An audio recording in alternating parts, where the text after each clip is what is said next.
திருவள்ளூர் மாவட்டத்தில் விபத்திற்குள்ளான ஆலையில் இருந்து அமோனியா வாயுவை அகற்றும் பணிகள் தீவிரமாக நடைபெற்று வருகின்றன.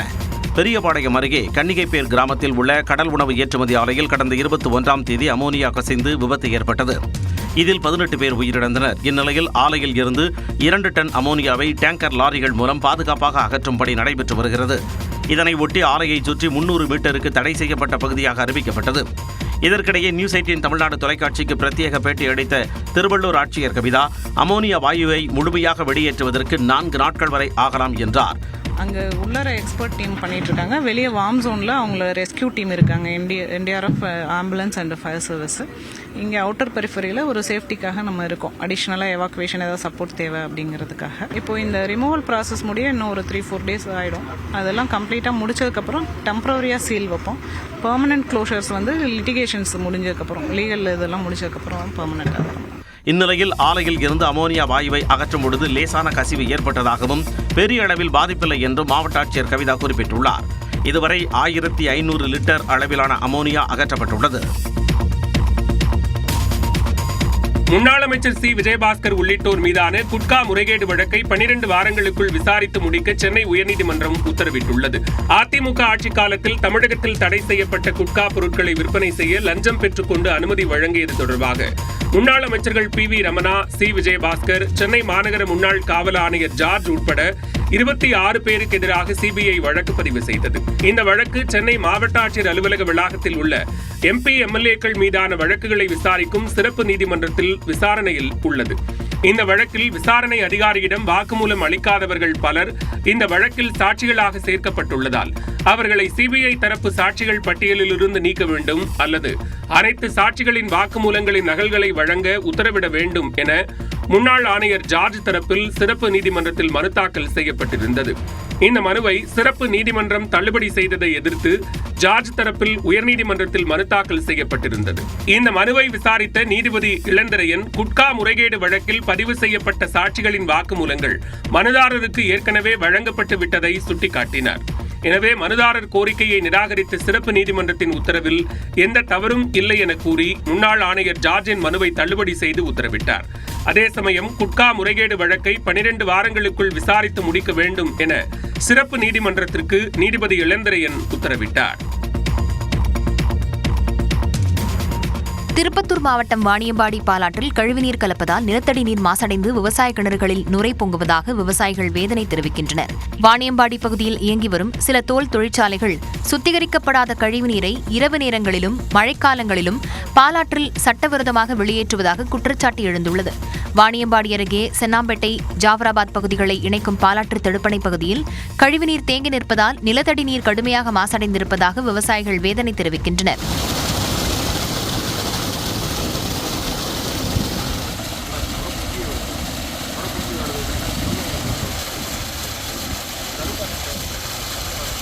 நாங்கள் குடிக்கிற தண்ணியே பாலாத்துலேருந்து எடுக்க முடியாமல் காவேரியிலேருந்து கூட்டு குடிநீர் திட்டத்தின் மூலம் தான் குடிச்சிட்ருக்கோம். இப்படி இருக்கிற சூழ்நிலையில் கடைசி நம்பிக்கையான தென்னை விவசாயத்துக்கும் மிகப்பெரிய அச்சுறுத்தல் வர மாதிரி நிலத்தடி நீரில் கழிவு நீர் கலந்து மொத்தமாகவே நுர பொங்கிட்டு இருக்கு.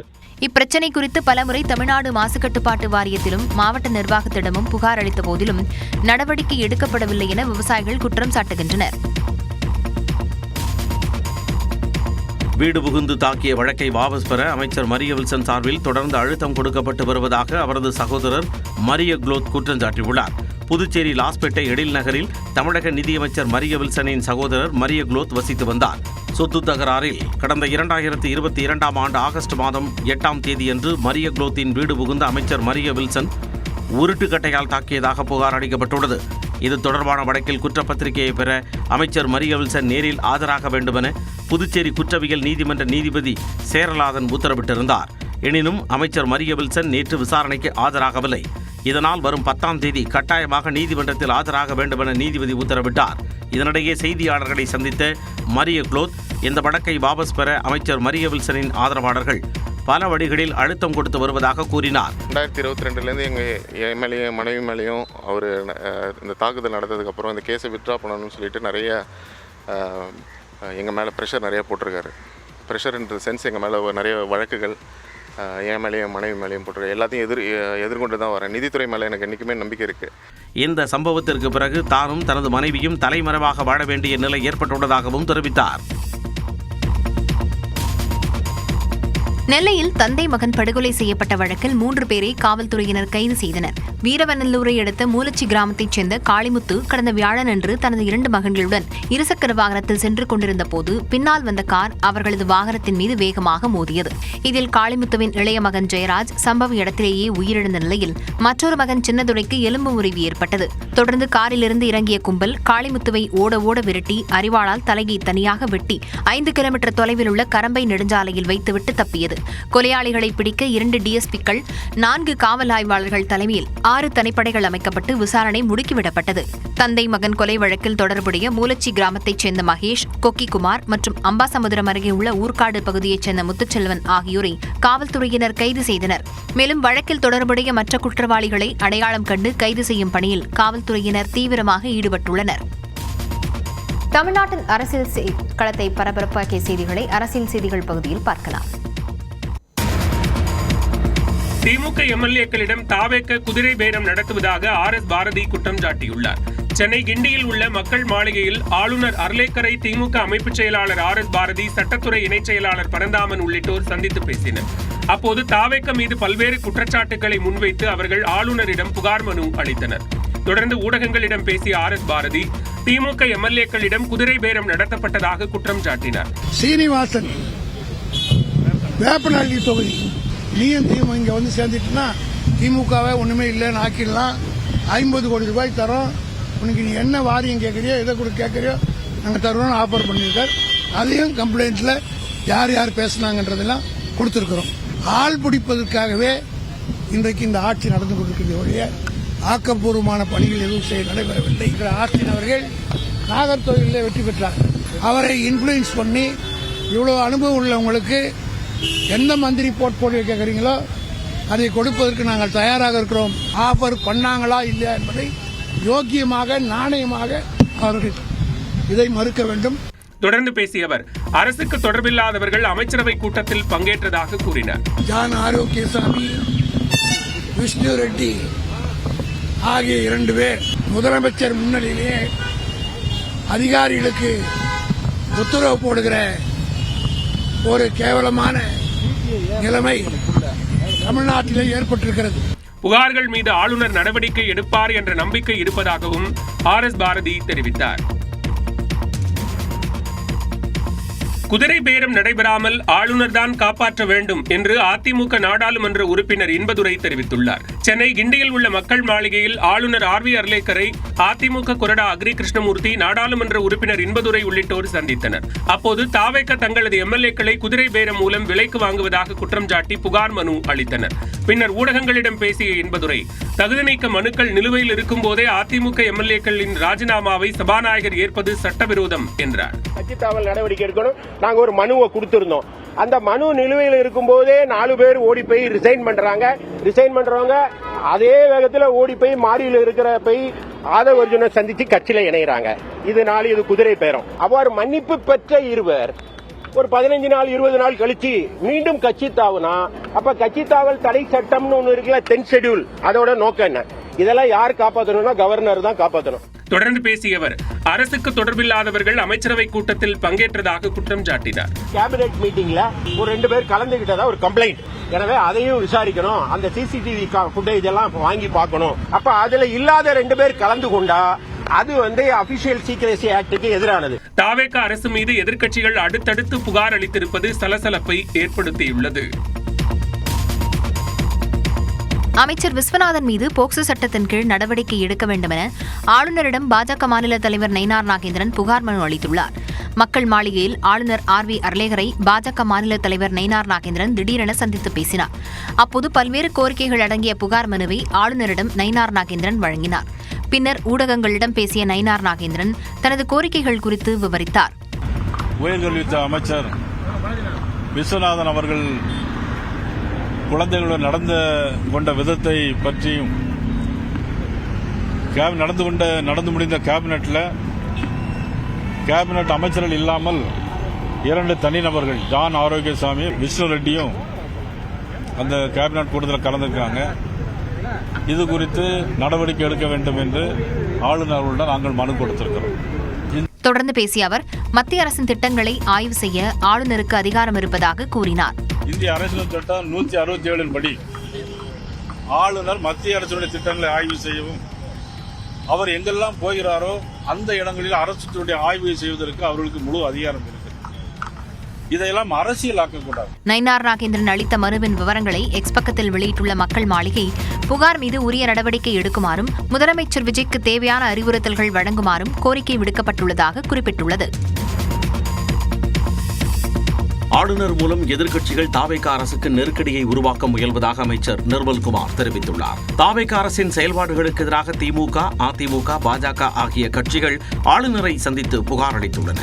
இந்நிலையில் ஊடகங்களிடம் பேசிய அமைச்சர் நிர்மல்குமார் எதிர்க்கட்சிகளின் குற்றச்சாட்டுகள் குறித்து கருத்து தெரிவித்தார். திமுகவும் அதிமுகவும் பாரதிய ஜனதா கட்சியும் ஒரே நேர்கோட்டில் ஒரே குறிக்கோளோட ஒன்றாக பயணிக்கிறார்கள். அது ஒண்ணுதான் இது வெளிப்படையா தெரியுது. இவர்கள் எல்லாம் எல்லாம் சேர்ந்து கூட்டு சேர்ந்து எங்களுடைய எம்எல்ஏக்களை பர்ச்சேஸ் பண்ணணும்னு நினைச்சாங்க. அது நடக்கல. அது நடக்காத பட்சத்தில் இன்னைக்கு எல்லாரும் சென்று ஆளுநரிடம் முறையிடுறோம். இல்லை ஆளுநரை முன்னாடி இயக்குவதை திமுகவும் அதிமுகவும் பின்னாடி செஞ்சிட்டு இருக்கு. என்ன வேணாலும் செய்யட்டும். கண்டிப்பா இது மக்களால் தேர்ந்தெடுக்கப்பட்ட அரசு. இதில் யாரும் எந்த விதத்திலும் இந்த அரசுகளை தொந்தரவு செய்ய முடியாது. இதற்கிடையே அமைச்சர் விஸ்வநாதன் மீதான பாஜகவின் புகாரை தமிழ்நாடு காங்கிரஸ் கமிட்டி தலைவர் மாணிக்கம் தாகூர் கண்டித்துள்ளார். இது தொடர்பான அவரது அறிக்கையில் தன்னுடைய குழந்தைகளாக கருதி அமைச்சர் வாஞ்சையோடு நடந்து கொண்டதை குறை கூறுவது காமாலை கண்ணுக்கு கண்டதெல்லாம் மஞ்சள் என்ற கதையாக இருப்பதாக தெரிவித்தார். மேலும் தாழ்த்தப்பட்ட சமூகத்தைச் சேர்ந்த ஒருவர் உயர்கல்வித்துறை அமைச்சராக இருக்கக்கூடாது என்கின்ற RSS வெறுப்பரசியலை வெளிச்சம் போட்டு காட்டுவதாகவும் மாணிக்கம் தாகூர் குற்றம் சாட்டியுள்ளார். மக்கள் பிரச்சினைக்கு தீர்வு காண தயக்கமின்றி மக்கள் மாளிகையை அணுகலாம் என ஆளுநர் RV அர்லேகர் தெரிவித்துள்ளார். சென்னையில் ஆளுநர் மாளிகையில் நடைபெற்ற புத்தக வெளியீட்டு விழாவில் பேசிய அவர் மக்களுக்காகத்தான் மக்கள் மாளிகை இருப்பதாக குறிப்பிட்டார். Anybody who wants to do it, we all are with you. Lok Bhavan is always with you people to do this. Don't feel hesitated. You can come here, tell your problem, whatever is possible on my side, we will be doing it. We will be doing it. தொடர்ந்து பேசிய அவர் மக்கள் பிரச்சனைகளுக்கு தீர்வு காண முதலமைச்சர் விஜயிடம் அறிவுறுத்துவேன் என கூறினார். As requested, I will certainly see that this particular government here, which is newly elected, the government wants to work for the people. I will certainly contact the Chief Minister and tell what is the plight of our brothers and sisters. I will tell them this is to be done. We will work here for this particular solution. ஆளுநரின் அதிகாரங்கள் குறித்து விவாதம் எழுந்துள்ள சூழலில் ஆளுநர் அர்லேகரின் இந்த பேச்சு கவனம் பெற்றுள்ளது. நாடாளுமன்ற மழைக்கால கூட்டத்தொடர் எப்போது தொடங்குகிறது? மும்பையை புரட்டி போட்ட கனமழை உள்ளிட்ட செய்திகளை டாப் 5 இந்தியா பகுதியில் பார்க்கலாம். நாடாளுமன்ற மழைக்கால கூட்டத்தொடர் வரும் 20ஆம் தேதி தொடங்கி அடுத்த மாதம் 13ஆம் தேதி வரை நடைபெறும் என நாடாளுமன்ற விவகாரங்களுக்கான துறை அமைச்சர் கிரண் ரிஜிஜு அறிவித்துள்ளார். நீட் வினாத்தாள் கசிவு, எரிபொருள் விலை உயர்வு, பணவீக்கம் உள்ளிட்ட பல்வேறு பிரச்சினைகளை நாடாளுமன்ற மழைக்கால கூட்டத்தொடரில் எழுப்ப எதிர்க்கட்சிகள் தயாராகி வருகின்றன. இந்நிலையில் தேசிய முக்கியத்துவம் வாய்ந்த விவகாரங்கள் குறித்த விவாதங்கள், ஆலோசனைகள் மற்றும் முடிவுகளுக்காக வரும் 20ஆம் தேதி மழைக்கால கூட்டத்தொடர் தொடங்குவதாக அமைச்சர் கிரண் ரிஜிஜு தெரிவித்துள்ளார். மறுபுறம் இந்த கூட்டத்தொடரில் மொத்தம் 19 அமர்வுகள் இருக்கும் என்றும் அதிகாரிகள் தரப்பில் தகவல் வெளியாகியுள்ளது.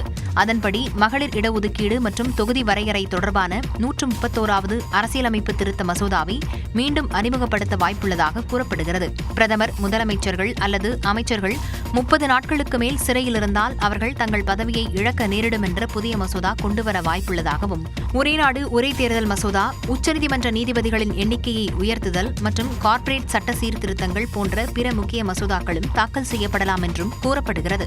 கூட்டத்தொடருக்கு முன்னதாக திரிணாமுல் காங்கிரசின் 20 எம்பிக்கள், உத்தவ் தாக்கரே தலைமையிலான சிவசேனாவின் 6 எம்பிக்கள் கட்சி தாவியது குறித்து சபாநாயகர் முடிவெடுக்கலாம் என தகவல்கள் தெரிவிக்கின்றன.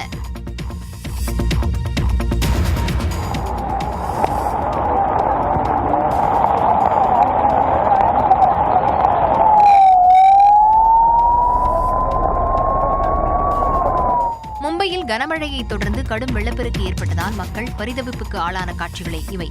மகாராஷ்டிரா மாநிலத்தில் தென்மேற்கு பருவமழை தீவிரமடைந்திருக்கும் நிலையில் அங்கு பல்வேறு இடங்களில் கனமழை கொட்டி தீர்த்து வருகிறது.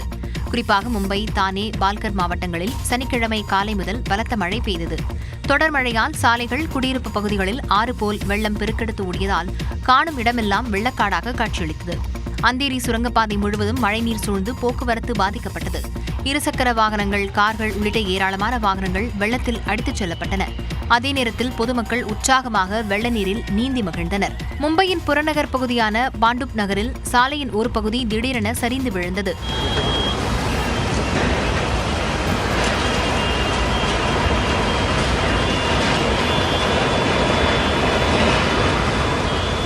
இந்தியா கேட், மரைன் டிரைவ் பகுதிகளில் கடல் சீற்றத்துடன் காணப்பட்ட நிலையில் பொதுமக்கள் அங்கு புகைப்படம் எடுத்து மகிழ்ந்தனர். மும்பை, தானே, பால்கர் மாவட்டங்களில் மிக கனமழைக்கான ரெட் அலர்ட் விடுக்கப்பட்டிருப்பதால் மக்கள் பாதுகாப்பாக இருக்க அறிவுறுத்தப்பட்டுள்ளது. தென்மேற்கு பருவமழை தீவிரம் காரணமாக வடமாநிலங்களில் கனமழை கொட்டி தீர்த்தது. உத்தராகண்ட் மாநிலம் சமோலி, ருத்ரபிரயாக், அலக்நந்தா, மண்டாக்கினி உள்ளிட்ட பகுதிகளில் கனமழை கொட்டி தீர்த்தது. அலக்நந்தா ஆற்றில் ஏற்பட்டுள்ள வெள்ளப்பெருக்கால் மக்கள் கடும் அவதிக்குள்ளாகினர். அதேபோல உத்தரப்பிரதேசத்தில் கொட்டி தீர்த்த கனமழையால் புட்டேஸ்வர் உள்ளிட்ட பகுதிகளில் வெள்ளக்காடாக காட்சியளித்தன.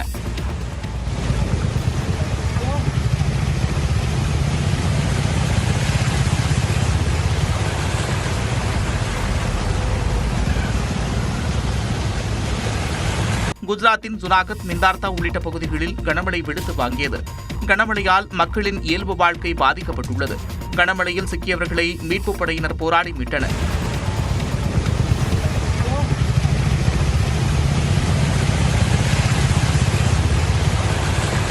ஜம்மு காஷ்மீரில் கொட்டி தீர்த்த மழையால் ராம்நகர், உதம்பூர் பகுதிகளில் நிலச்சரிவு ஏற்பட்டது. கவுஹா பகுதியில் மலை சாலையில் விழுந்த ராட்சத பாறையால் போக்குவரத்து நெரிசல் ஏற்பட்டது. மேற்காசிய போரின் போது எரிபொருள் பற்றாக்குறை என்று வதந்தி பரப்பப்பட்டதாகவும் மக்கள் தூண்டிவிடப்பட்டதாகவும் பிரதமர் நரேந்திர மோடி குற்றம் சாட்டியுள்ளார். ராஜஸ்தான் மாநிலம் ஜோத்பூர் விமான நிலையத்தின் புதிய முனையத்தை பிரதமர் நரேந்திர மோடி திறந்து வைத்தார்.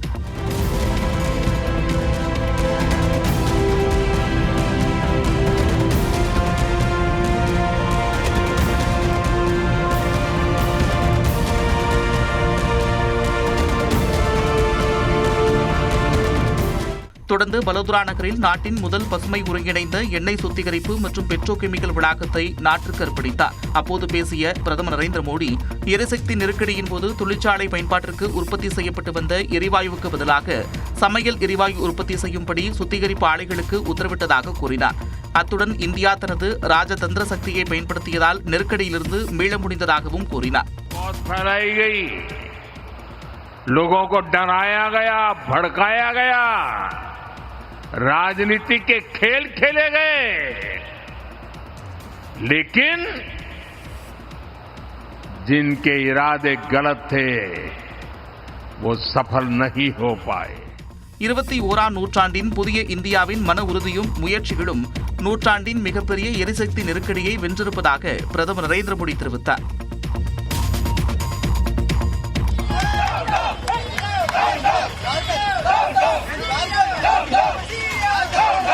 விசாகப்பட்டினம் கடற்கரையில் பீர் விற்பனை செய்யும் ஆந்திர அரசின் முடிவை கண்டித்து ஒய்எஸ்ஆர் காங்கிரசார் போராட்டம் நடத்திய காட்சிகளே இவை. விசாகப்பட்டினம் கடற்கரைக்கு சுற்றுலா பயணிகளை அதிகளவில் ஈர்க்க ஆந்திர அரசு பல்வேறு நடவடிக்கைகளை மேற்கொண்டு வருகிறது. அதன் ஒரு பகுதியாக கோவா பாணியில் விசாகப்பட்டினம் கடற்கரையில் பீர், ஒயின் போன்ற மதுபானங்களை விற்பனை செய்ய அரசு முடிவு செய்துள்ளது. அரசின் இந்த கொள்கை முடிவுக்கு எதிராக ஒய்எஸ்ஆர் காங்கிரஸ் கட்சியினர் போராட்டத்தில் ஈடுபட்டுள்ளனர். விசாகப்பட்டினத்தில் போராட்டத்தில் ஈடுபட்ட ஒய்எஸ்ஆர் காங்கிரசார் தெலுங்கு தேசம் கட்சியினர் போன்று உடை அணிந்த ஒருவரை அமர வைத்து அவர் மீது பாட்டிலாக பீரை ஊற்றி அரசுக்கு எதிராக முழக்கங்களை எழுப்பினர்.